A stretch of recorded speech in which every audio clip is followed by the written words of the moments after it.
Welcome to Episode 33, Risk Assessment Part 1, Categorization, Context, and Threats.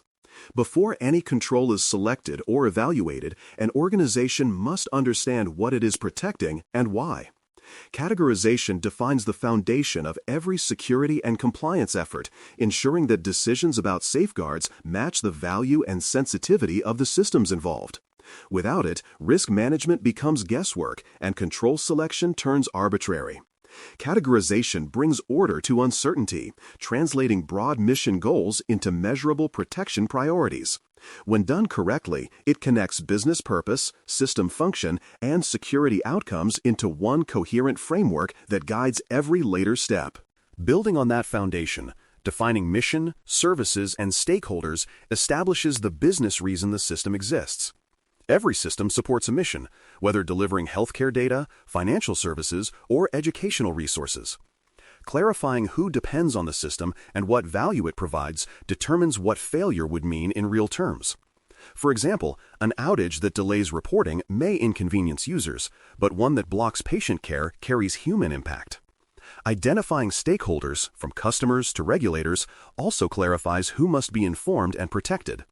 These definitions prevent technical teams from working in isolation, anchoring risk management in real organizational purpose. From there, contextual awareness, environment, dependencies, and constraints brings realism to categorization. Systems do not operate in isolation. They depend on infrastructure, staff, and external services. An application might rely on a shared network, an external cloud provider, or specific regulatory frameworks. Constraints such as funding limits or legacy hardware shape what mitigations are feasible. Imagine a small research lab relying on older equipment that cannot support full encryption. Risk acceptance may be necessary until upgrades occur. Understanding these contextual factors keeps assessments grounded in operational reality.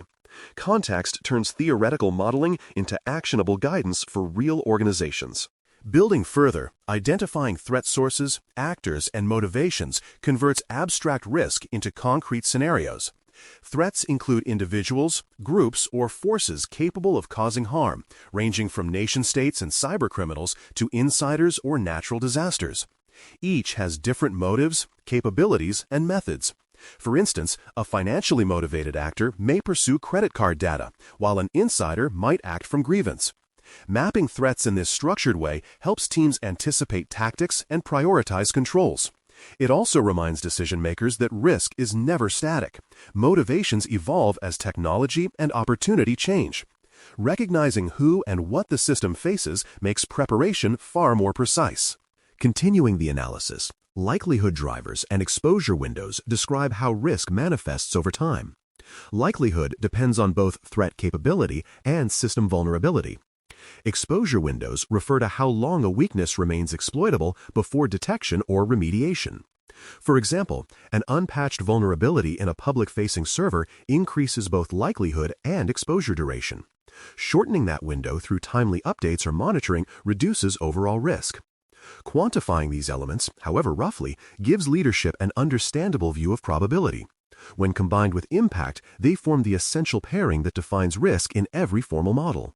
From there, consequence analysis expands thinking beyond technology alone. Incidents rarely affect systems in isolation.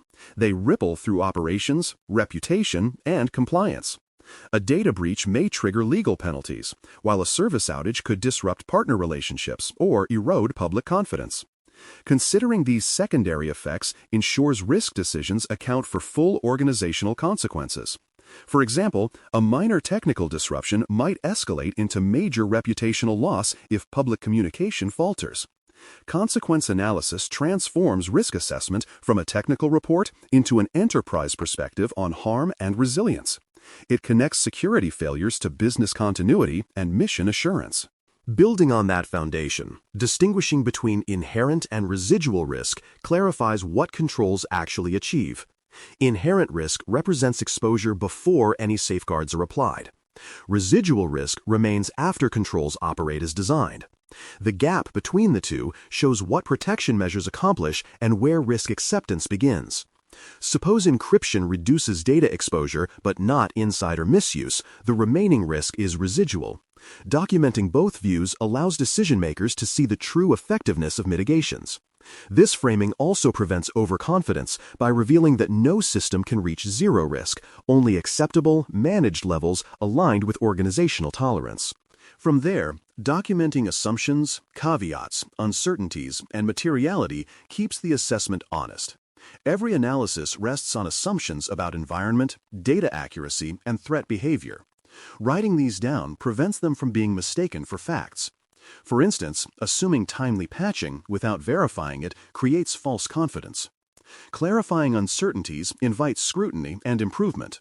Materiality helps prioritize which uncertainties genuinely affect decisions versus those that are minor. This discipline makes the risk process transparent and defensible, allowing reviewers to understand where judgment, rather than data, influenced outcomes.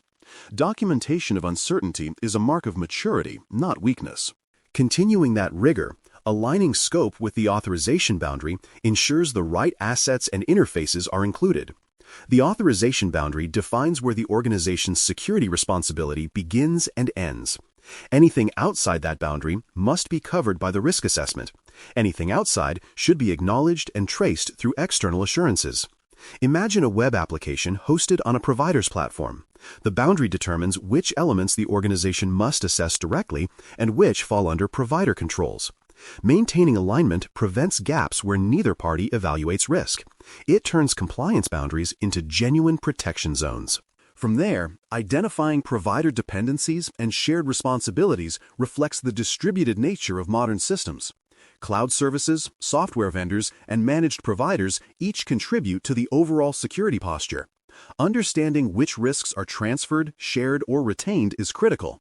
For example, a cloud provider may secure physical infrastructure, but data classification and access control remain customer obligations. Documenting these allocations prevents confusion during audits or incidents.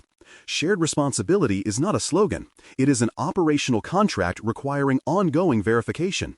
Recognizing dependencies builds resilience by ensuring every participant understands their role in protecting the mission. Finally, review checkpoints and decision authorities keep categorization current and accountable. Risk assessments lose value if never revisited.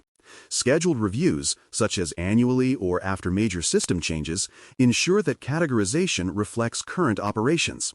Defined decision authorities, such as information system owners or risk executives, approve updates and accept residual risk formally. For example, after migrating to a new platform, the system owner may authorize revised impact levels and updated documentation. These checkpoints institutionalize risk management as a continuous process rather than a one-time formality. Regular governance keeps categorization aligned with both reality and policy intent. In closing, categorization informs everything that follows in risk management. It defines priorities, guides control selection, and determines how risk tolerance is expressed in daily operations. Without accurate categorization, even the best designed safeguards may protect the wrong things or overlook critical dependencies.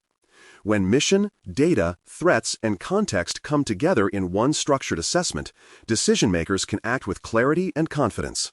Effective categorization is not a paperwork exercise. It is the compass that keeps every risk management activity aimed at what truly matters. Thanks for listening. For more audio courses, daily newsletters, and more, please visit baremetalcyber.com.